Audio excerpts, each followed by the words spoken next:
Muy buenos días a todos y todas. Bienvenidos y bienvenidas a este tercer Congreso Internacional de Psicología Online 2021. Me presento, María Isabel García, soy psicóloga y trabajo en la Facultad de Psicología de la Universidad del Bosque y soy parte del comité organizador del noveno Foro de Guías. Entonces hoy estamos en el día quinto, pero hoy en el transcurso del día estaremos en el foro de guías y uso de TIC en salud mental. Los invitamos a que compartan este video con la mayor cantidad de personas posibles para que tengan acceso a este conocimiento de la mano de profesionales expertos en investigación. Gracias por estar con nosotros. Los invitamos a que se conecten, a que nos escriban por el chat, que nos escriban desde donde nos visitan. Es importante para nosotros tener interacción con ustedes. Bueno, extendemos nuestros agradecimientos a todas las instituciones que apoyan este congreso, también al equipo de Conexiones Consultorías en cabeza de David Bonilla Macías y a la Facultad de Psicología de la Universidad del Bosque, liderada por nuestro decano Juan Javier Vesga, y a la doctora Gloria Cajiao, que también está en la cabeza de este proceso. Les doy la bienvenida el día de hoy a dos ponentes muy importantes, la doctora Ángela María Orozco Gómez y Diana Carolina Casas Peraza. Bienvenidas. Muchas gracias. Hola Ángela Muchas María. gracias por esta bienvenida tan cálida. Bienvenidas Muchas entonces. gracias. Muchísimas gracias, María Isabel, por esta presentación. Diana y yo estaremos con ustedes presentándoles un estudio que se realizó a nivel de especialización en psicología de clínica y autoeficacia, junto con otra compañera que se llama Jessica Milena Bautista Castro. Vamos a hablar el día de hoy sobre las intervenciones positivas para el manejo de la diabetes mellitus tipo 2. Lo que se trabajó básicamente fue una revisión sistemática que ha cobrado una muy interesante acogida desde hace algún tiempo como un método que nos permite identificar importantes intervenciones para el manejo de diferentes enfermedades desde la psicología de la salud. Entonces, sin más preámbulos, iniciamos la presentación. Tenemos la prevalencia de esta condición de salud que ha sido enmarcada entre las enfermedades crónicas no transmisibles. Como muchos saben, hay una clasificación de las enfermedades donde se encuentra la diabetes, se encuentra toda la parte cardiovascular, la parte respiratoria como es el EPOC, y que implica una serie de condiciones particulares a aquellos pacientes que la padecen. Este tipo de condición se ha visto de gran impacto no solamente en Colombia, sino a nivel mundial. Las enfermedades crónicas no transmisibles han tenido una atención especial de la OMS y de la OPS, es decir, de la Organización Mundial de la Salud y de la Organización Panamericana de la Salud. Entonces, contamos con datos muy interesantes con respecto a su prevalencia. Entonces, y pues sabemos que existe una alta prevalencia de este tipo de enfermedad como es la diabetes mellitus tipo 2 a nivel nacional, a nivel mundial y a nivel de América Latina.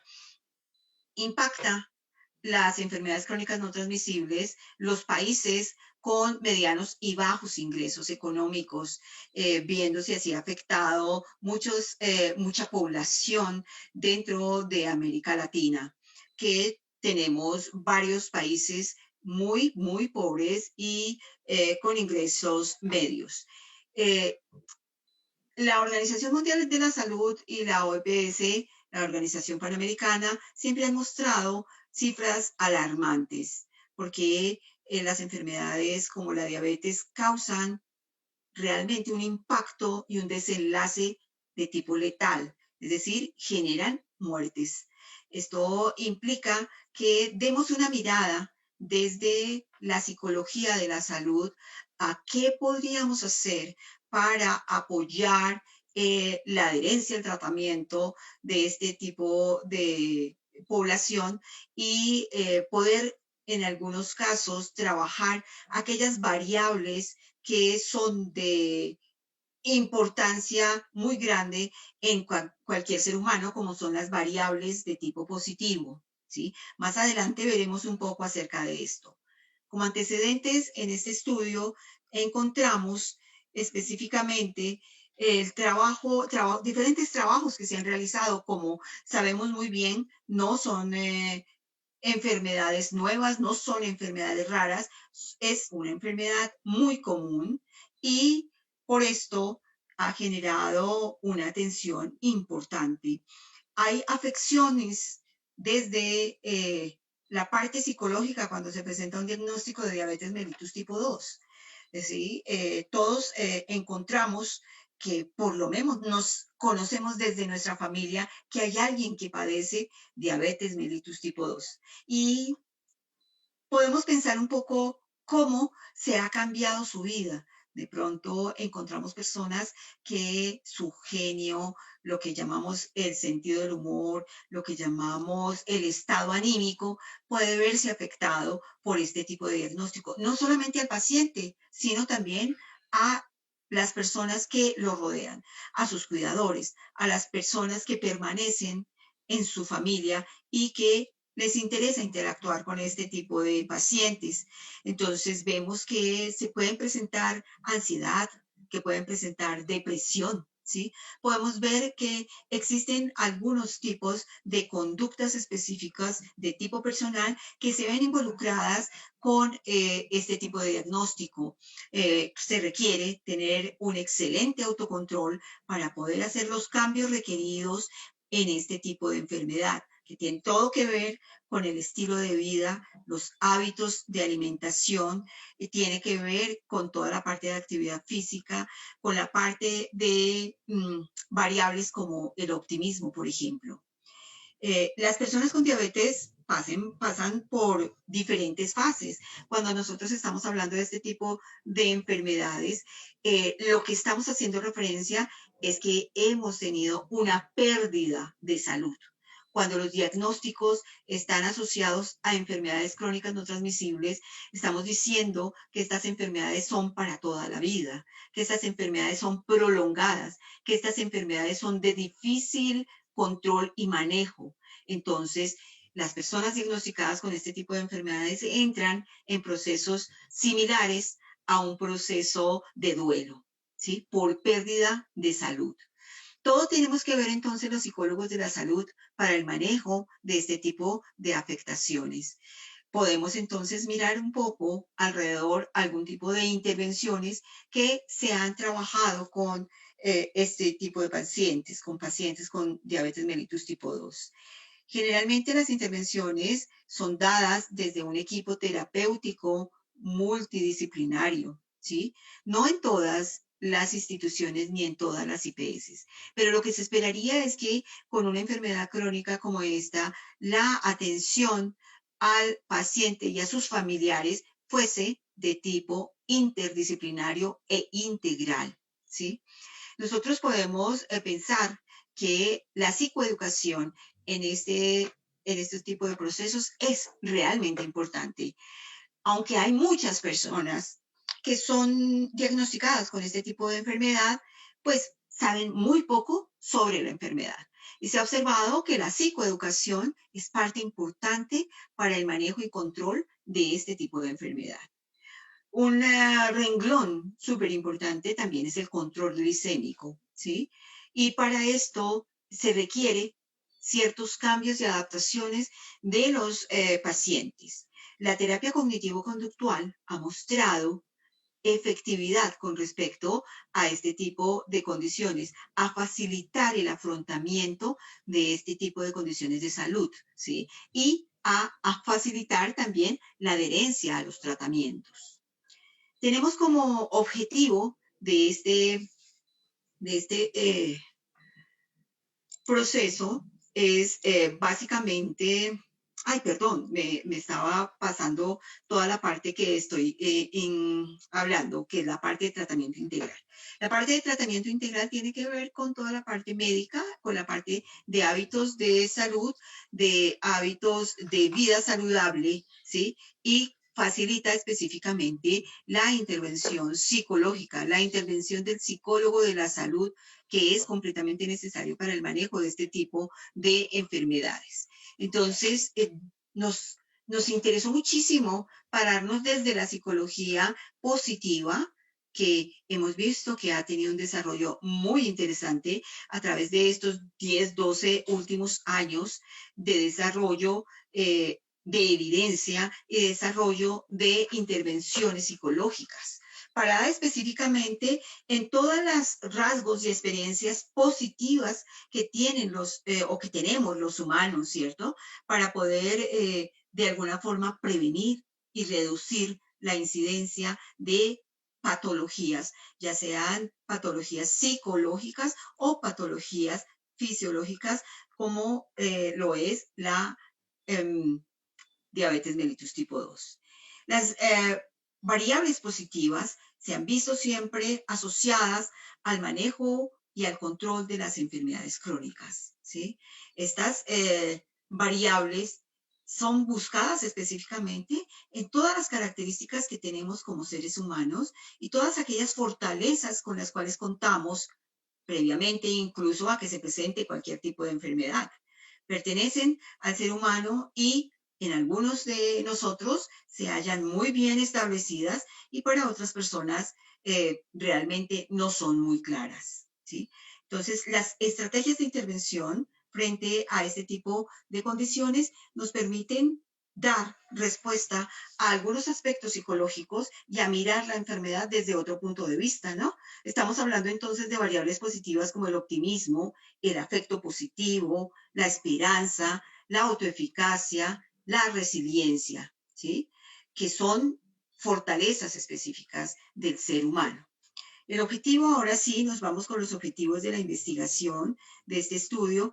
Este estudio se centró específicamente en mostrar cuáles son, en identificar, en determinar cuáles son aquellas intervenciones que desde la psicología positiva han mostrado una efectividad para el manejo y control de la diabetes mellitus tipo 2. Ya tenemos un vasto conocimiento con respecto a todas aquellas que se desprenden de la terapia cognitivo-conductual, ¿cierto? Entonces, ahora nos estamos avanzando en esta parte del manejo desde la psicología positiva, que ha sido para nosotros muy, muy interesante. Determinamos 5 años para hacer esta revisión sistemática. ¿Podemos continuar? Como les dije en el inicio, en el título, encontramos una revisión sistemática.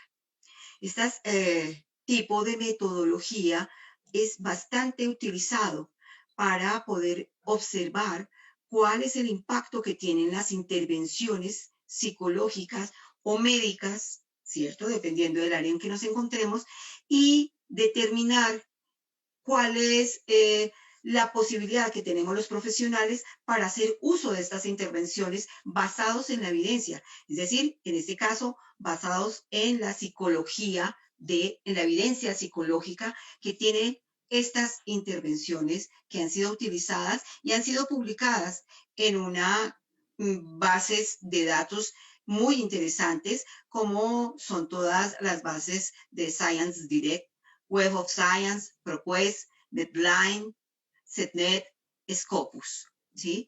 Se hace un proceso muy sistemático para este tipo de metodología de revisión sistemática, en la cual hay un primer filtro donde se trabaja desde las diferentes bases de datos, seleccionando los artículos por medio del título y el resumen, teniendo en cuenta los criterios de inclusión y exclusión que han sido previamente determinados por el equipo de investigación y que son respetados para este tipo de búsqueda. Cuando se tienen los títulos y los resúmenes que deben incluir básicamente las variables que nos interesan, hay un segundo filtro que implica la lectura analítica de los artículos científicos basados específicamente en sus objetivos y los objetivos de la investigación que trabajamos. Existen diferentes escalas para evaluar la calidad metodológica de estas publicaciones. Nosotros seleccionamos una escala de Downs and Black que fue desarrollada en 1998 y tiene una validez, un nivel de validez bastante importante, superior al punto 90 y de confiabilidad por jueces para su contenido y las preguntas que se hacen con respecto a toda la parte metodológica. Como ustedes saben, cuando estamos hablando de intervenciones, una de las cosas más importantes es que la intervención haya sido establecida de manera sistemática y haya demostrado efecto en las diferentes problemáticas que se utilicen. Con base en esto se construye una rejilla donde se incluye la gran cantidad de literatura importante para poder hacer el análisis de la misma, con datos muy específicos donde se especifica el objetivo, los objetivos específicos, el tipo de muestra, toda la parte metodológica, toda la parte de resultados que nos interesa muchísimo saber el tamaño del efecto de esa intervención, que es lo que hace que se permita recomendar este tipo de intervención para el manejo y control de la diabetes. Tenemos como criterios de inclusión y exclusión en esta revisión sistemática. Los criterios de inclusión fueron las publicaciones entre el 2015 y 2020 que estuviesen en idioma español o inglés, estudios que tuviesen explícito que fueron realizados en muestras de pacientes que fueron diagnosticados con diabetes mellitus tipo 2, estudios donde se explicitara también que si hubiese utilizado intervenciones positivas para el manejo y control de la diabetes en estos pacientes, que hayan alcanzado, después de haber hecho la lectura, en la escala de Downs and Black, que hayan alcanzado un mínimo de 10, que se hayan utilizado diseños de tipo cuasi experimental y con diseños de tipo experimental habría una mayor exigencia, que es el puntaje de 14. ¿Cuáles fueron los criterios de exclusión? Aquellos estudios cualitativos o de tipo conceptual y teórico, estudios con muestras de pacientes más bien general, donde se hablaban específicamente de enfermedades crónicas de manera general, y estudios donde se realizaron intervenciones que no fuesen de tipo positivo. ¿Podemos continuar? La forma en que se hizo la búsqueda en esta revisión sistemática está dada por una serie de ecuaciones que ya han sido llamadas ecuaciones de búsqueda. Entonces, como ustedes pueden observar, se hace búsqueda específica con aquellas variables en inglés y en español que nos permiten trabajar con las diferentes bases de datos que fueron seleccionadas.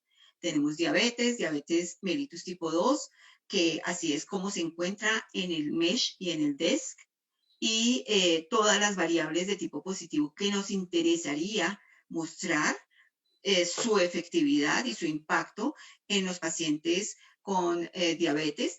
Algunas variables de tipo clínico, como es la hemoglobina glicosilada, la glucosa en sangre y la prueba de hemoglobina. ¿Sí? Estas variables son de tipo médico, pero los psicólogos de la salud tenemos que tener mucha claridad sobre cómo se manejan con pacientes con enfermedades crónicas no transmisibles. De esta manera fueron encontradas las diferentes artículos que ya va a presentar Diana. Podemos también tener aquí claramente las consideraciones éticas. Este tipo de estudios no tiene riesgo. ¿Por qué? Porque pues estamos específicamente mirando, analizando y seleccionando artículos científicos. Entonces, las consideraciones que tenemos aquí básicamente van a ser dirigidas a toda la parte de lograr tener la citación y las referencias de todos y cada uno de los autores de los estudios que vamos a tener en cuenta, ¿cierto? Se establecen completamente y se respetan las normas de publicación, se respeta y se tiene en cuenta el no plagio y se genera la posibilidad de dar a cada uno de los resultados el responsable o la citación que se requiera.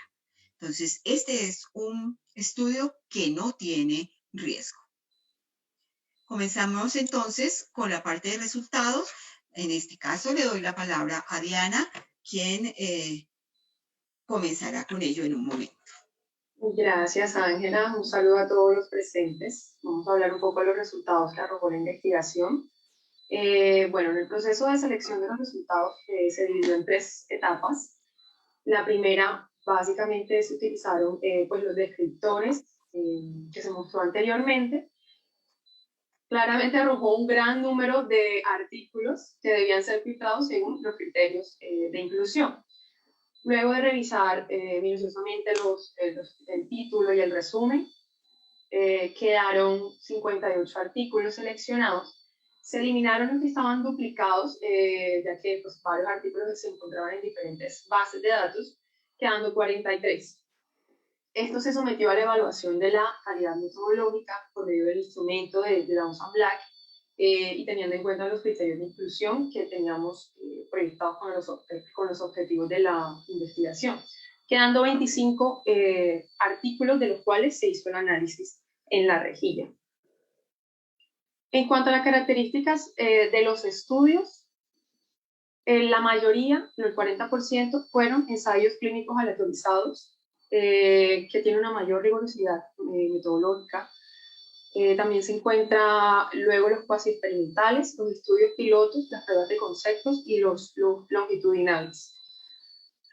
Vemos que se incluyeron estudios que tenían un número de población menor, sin embargo, sus resultados fueron o demostraron la viabilidad de extender estas investigaciones o estas intervenciones en un número mayor de población. En cuanto al modelo de intervención o la forma de intervención, la mayoría fue grupal, optó por lo grupal, dado la facilidad de los tiempos que se requieren para desarrollar las investigaciones. El 24% fue individual y el 16% utilizó un modelo mixto.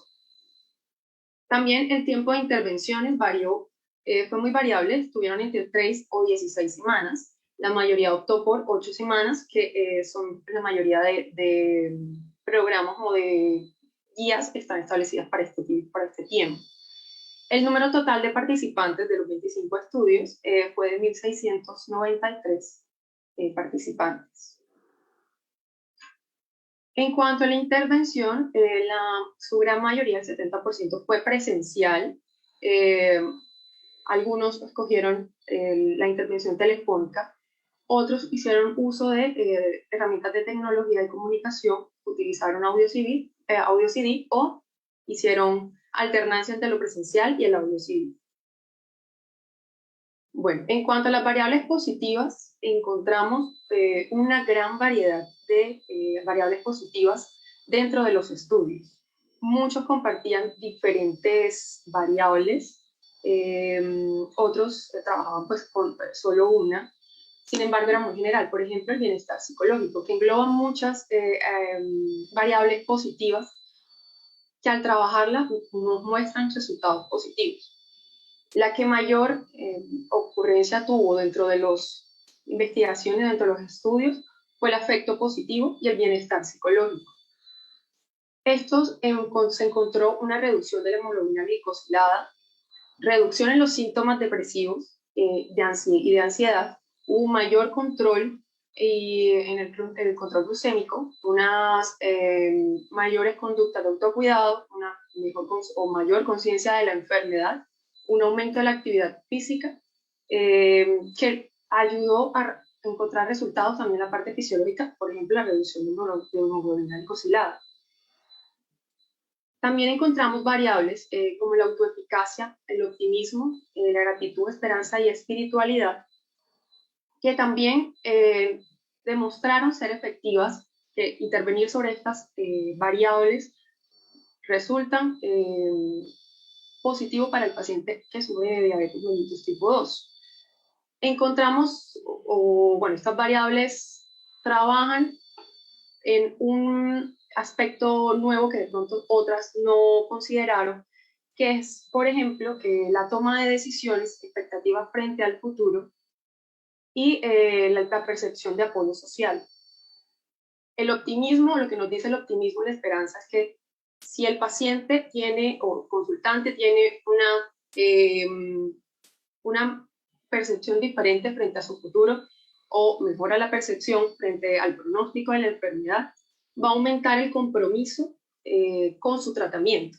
Entonces, si aumentamos, o la evidencia sugiere que si se aumenta el optimismo y la esperanza en estos pacientes, va a aumentar la adherencia terapéutica, es decir, que va a haber mayores conductas de autocuidado, más actividad física, mejores hábitos alimenticio, hábitos de vida saludable, y esto se va a traducir en reducción en los niveles de glucosa.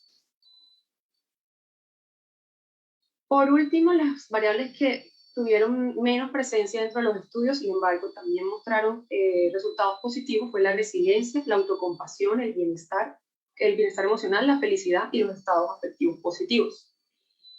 También demostró que hubo una reducción de la hemoglobina glicosilada, conductas de autocuidado, un aumento de bienestar, reducción de afecto nervioso y un mayor entusiasmo. Algo muy interesante que encontramos fue que se encontró una correlación en el nivel de glucosa en sangre y el nivel de felicidad. Es decir, que en pacientes que reportaban un mayor nivel de felicidad, tenían menos niveles de glucosa en sangre. Es decir, que se puede apostar por agregar esta variable positiva en las intervenciones con estos pacientes. En cuanto a las intervenciones que encontramos, hay una gran variedad en las intervenciones dentro de la psicología positiva y de la terapia cognitivo-conductual. Muchos de estos combinaron diferentes técnicas. Por ejemplo, vemos que hay unas que agregaron terapia de compromiso, la terapia de compromiso de aceptación. También agregaron elementos de terapia cognitivo-conductual y también agregaron valores o se centraron en las emociones. Por tanto, vemos que no hay como tal no hay una intervención unificada para este tipo de pacientes, sino que hay como una combinación de diferentes herramientas que pueden promover un bienestar. En las intervenciones que mayor evidencia demostró fue el mindfulness, la psicoterapia positiva y un programa educativo estructurado basado en valores y centrado en las emociones. Estas tres intervenciones fueron las que mayor evidencia demostraron, siendo el mindfulness la que mayor evidencia tuvo y la que más variables positivas integró, es decir, que se integran mayor variables positivas, como vimos, que las variables positivas tienen relación con el curso y pronóstico de la diabetes mellitus tipo 2, entonces va a haber la probabilidad de que haya mayor beneficio para estos pacientes en cuanto al mindfulness. Bueno, específicamente el mindfulness, en las características principales encontramos que se basa en la regulación emocional, en que aumenta la conciencia de la experiencia en el momento presente, es decir, que puede promover la conciencia de la enfermedad, que va a generar más compromiso en el paciente con su tratamiento, además que promueve la aceptación. Y los principales resultados que demostró esta intervención fue incrementar el bienestar psicológico, la autoeficacia psicosocial, el estrés percibido, disminuyó los síntomas depresivos y de ansiedad relacionados con la enfermedad crónica y un mayor control glucémico. Estas intervenciones se basaron en el modelo de John Kabat-Zinn, que fue el precursor el modelo de 8 semanas, donde los participantes recibieron ejercicios de meditaciones guiadas. Algunos utilizaron audio CDs para que los participantes pudieran realizar estas actividades fuera de las sesiones de intervención. Otros modelos, o bueno, otros estudios, utilizaron o adoptó un modelo de Taiwán para personas con enfermedades mentales de 9 semanas, que incluye, además de las meditaciones guiadas, el valor y motivación para la vida y la psicoeducación. Otro modelo que incluyó también prácticas de ACT. En cuanto a la psicoterapia positiva, las características son que potencia las fortalezas del ser humano, promueve las fortalezas, focaliza su intervención en la adquisición de recursos y promueve las emociones positivas. Entonces, al promover los mayores estados afectivos positivos, puede generar resultados, o mejores resultados en estos pacientes, como lo vemos en los principales resultados, que fue la disminución de las medidas de depresión y de angustia o estrés percibido por la enfermedad. Se me mostró mejoras en el autocuidado, una mayor adherencia terapéutica y algo, digamos, que a resaltar sería que muchos de los participantes reportaron aceptabilidad frente a esta intervención, debido a su facilidad en la comprensión, en la aplicabilidad y la posibilidad de realizarlo de manera remota. En cuanto a variables clínicas, hubo una disminución de la hemoglobina glicosilada y de índice de masa corporal. Estas intervenciones pues incluyeron o se basó en el manual de psicoterapia positiva y se incluyó diferentes actividades de psicología positiva, como la mejor versión de mí mismo, el diario de gratitud. Estas actividades pues son contempladas dentro de este manual. Y por último, pues tenemos el programa educativo estructurado basado en valores y centrado en emociones, que fue un programa diseñado de 6 semanas que incluyó psicoeducación, el manejo de emociones, técnicas de relajación, y se enfocó en los valores y en los valores personales. Fue un programa diseñado para una población específica, con unas necesidades específicas. Por tanto, puede traer como mayores beneficios para esta población con que se trabajó, dado que está diseñado específicamente para ellos. Algo a resaltar importante en este programa fue que utilizaron a los familiares como coparticipantes. Este estudio no contempló de pronto la variable de las relaciones positivas, que también es una variable positiva dentro de la psicología positiva, valga la redundancia. Sin embargo, sería interesante estudiarlo, qué influencia pueda tener en los resultados que se arrojó.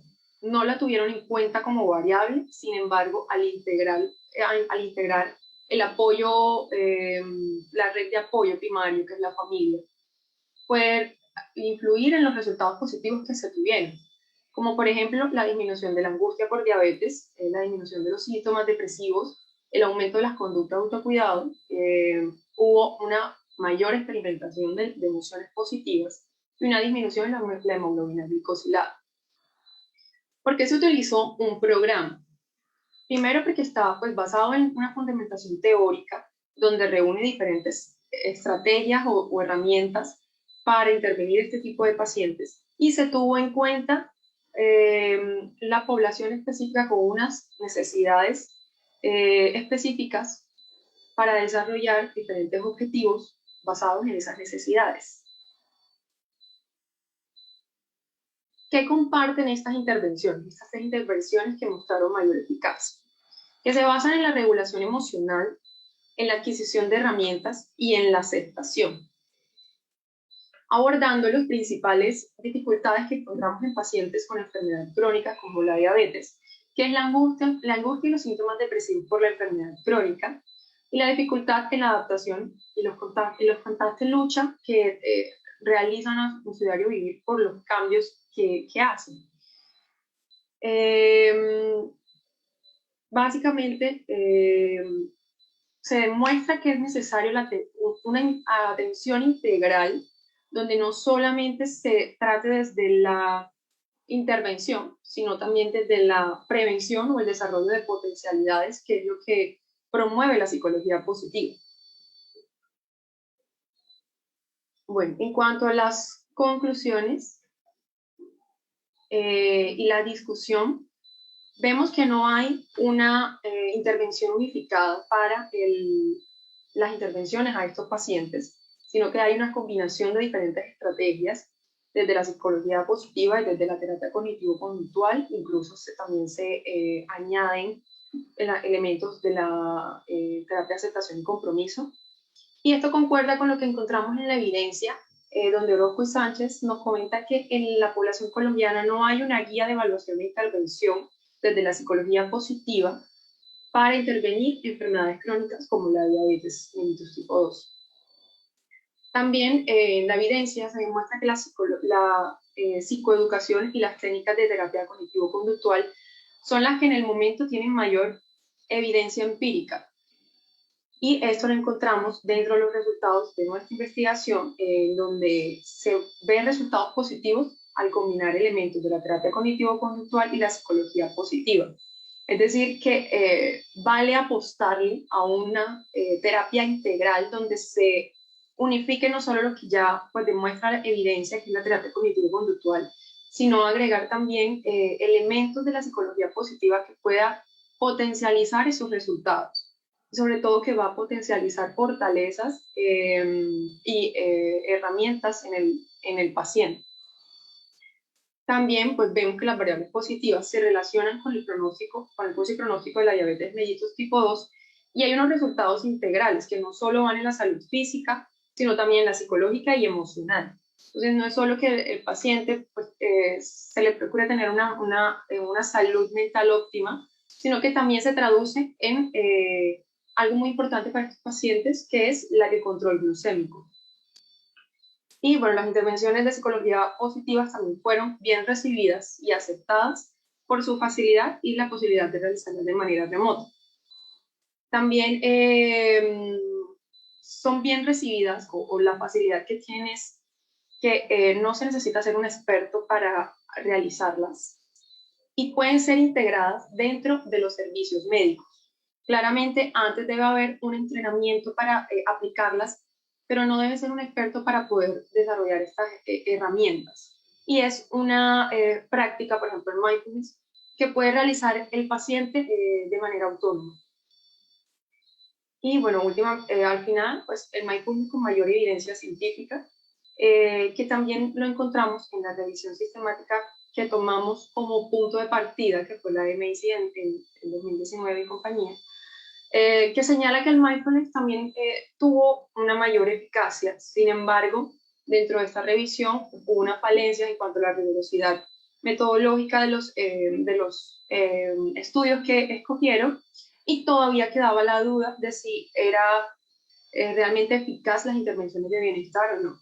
Con esta investigación arrojó que sí hay eficacia intervenir también desde la psicología positiva.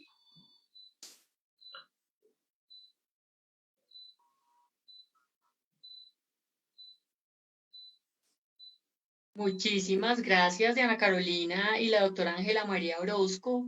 Es muy interesante conocer cómo las intervenciones de la psicología positiva pueden generar cambios significativos en el estado físico y mental de este tipo de pacientes con diabetes tipo 2.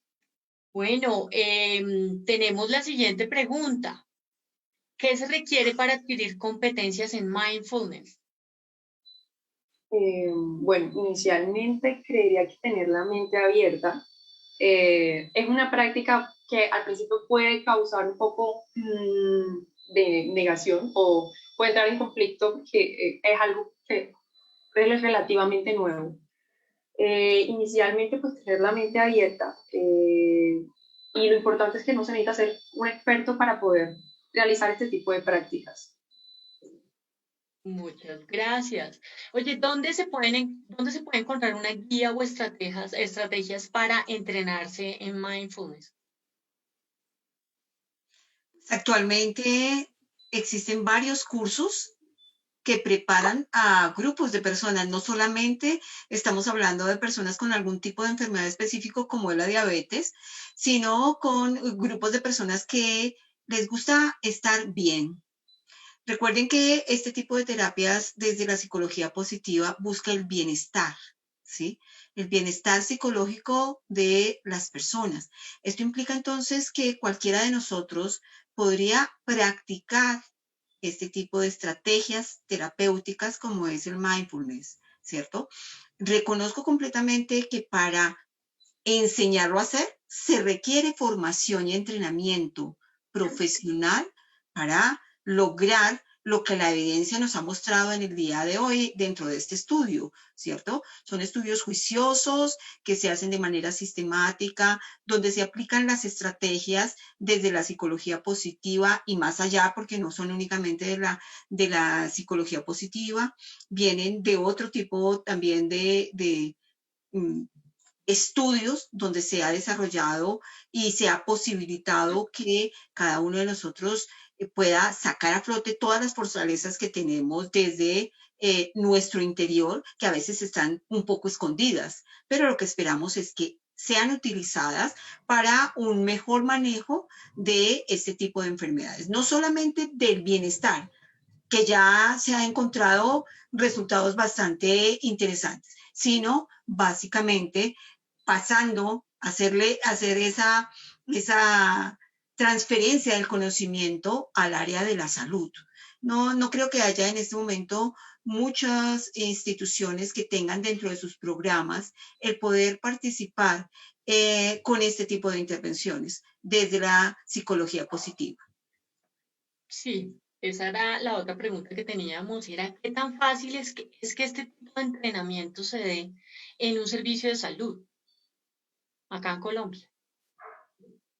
Bueno, todavía es un poco complejo, sobre todo porque el modelo de salud en Colombia en general está basado más que todo en la intervención y no en la prevención, o no en potenciar habilidades o herramientas, sino en tratar la causa del problema, de la dificultad.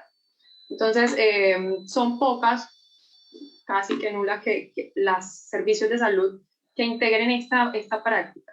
Sin embargo, incluso en uno de los estudios que revisamos, hubo uno en el que esta herramienta, claro, el mindfulness como herramienta de intervención, no como terapia propiamente dicha, sino como una herramienta, fue aplicada por enfermeras. Entonces, vemos que sí está la posibilidad de integrarlo al servicio de salud y se podría apostar por hacerlo. Sí, claro, por ejemplo, en el marco Colombia, país Colombia, nosotros podemos encontrar que en las diferentes IPS, CPS, la posibilidad que un paciente con enfermedad crónica tenga una intervención integral es bastante baja, ¿sí? Y ahí pasar a que sean utilizadas estrategias de abordaje para las variables positivas también nos cuesta un poco. Por eso tiene tanto valor este tipo de estudios que le informe a los profesionales que otras estrategias son usadas para el control y manejo de una entidad como es la diabetes mellitus tipo 2. Como decía Diana antes, una de las cosas que se ha observado es que está directamente relacionada la expresión de felicidad con el control de la glicemia, ¿sí? Entonces, eso es súper importante porque ese es un renglón dentro de la enfermedad que es completamente criterio para saber si se está controlando o no la diabetes mellitus tipo 2, ¿sí? Entonces, cuando decimos, listo, felicidad, ¿y eso cómo se intervendrá? ¿Cómo yo logro que un paciente o un grupo de pacientes logre tener un nivel un poquito mayor o aflore su felicidad? Pues es que no se hace de un día al otro, ¿no? Y cuando nosotros estamos hablando de pacientes con diabetes mellitus tipo 2, estamos hablando de personas adultas y adultas mayores, ¿sí? Entonces, el trabajo allí es muy arduo y dentro de ese constructo que para nosotros es la felicidad, hay muchas otras variables, como es la esperanza, el optimismo, la bondad, la justicia, toda una cantidad de dimensiones que no podemos decir, le estamos diciendo que sea feliz, entonces mañana ya comience a ser feliz, ¿cierto? Que es más o menos lo que sucede con toda la parte farmacológica, ¿no? Entonces, usted debe tomar la metformina y ya, si usted se toma la metformina, va a terminar con un buen manejo de la diabetes. Esto es verdad y no mucho verdad, ¿cierto? Porque estaríamos viendo solamente a los pacientes por una partecita, que es toda la parte física, y estamos dejando de lado todas aquellas variables que tienen que ver con el bienestar psicológico, que contribuye de manera grandísima en muchas de las enfermedades crónicas, y en este caso, enfermedades crónicas no transmisibles. La parte emocional, la parte del comportamiento, la parte del apoyo social, el apoyo de los familiares, etcétera, es completamente valiosa. Y es el espacio en que los psicólogos de la salud podemos contribuir para mejorar esta condición. Definitivamente es muy relevante esta posición de los psicólogos en pacientes con enfermedades crónicas no transmisibles. Realmente este tipo de intervenciones son muy significativas para estas personas que tanto lo necesitan. Muchísimas gracias, doctora Ángela María y Diana Carolina. Fue un gusto haber estado con ustedes y de verdad resaltamos esa labor maravillosa que están desarrollando. Muchísimas gracias. Esperemos el próximo año en el 10º Foro de Guías compartir con ustedes. Muchísimas gracias por ustedes, por la invitación. Muchas gracias por abrir estos espacios que son bastante enriquecedores dentro del campo. Bueno, muchas gracias y nos vemos a las 2 de la tarde en nuestra próxima conferencia. Los esperamos.